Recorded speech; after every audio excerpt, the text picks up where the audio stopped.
বাবাকে চিনতে সময় লাগে 60 বছর। বয়স যখন আমার 4 আমার বাবা মহান। বয়স যখন আমার 6 আমার বাবা সব জানে, সব থেকে সাহসী।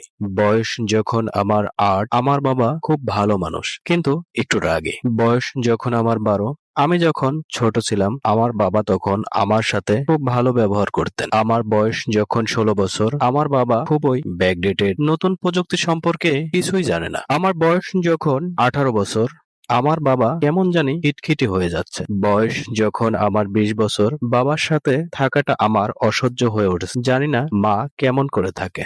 বয়স যখন আমার 25 বছর আমার বাবা আমাকে সবকিছুতেই বারণ করে, আমার বাবা কবে যে বুঝবে কে জানে। আমার বয়স যখন 30 বছর আমার ছোট ছেলেটা দিন দিন অবাধ্য হয়ে উঠছে, অথচ এই বয়সে আমাদের নিজেদের বাবাদের কতটা ভয় পেতাম। বয়স যখন আমার 40 বছর আমার বাবা আমাদের কত শাসনে মানুষ করেছেন, আর আজকাল বাচ্চাদের কোনো কথাই শোনে না।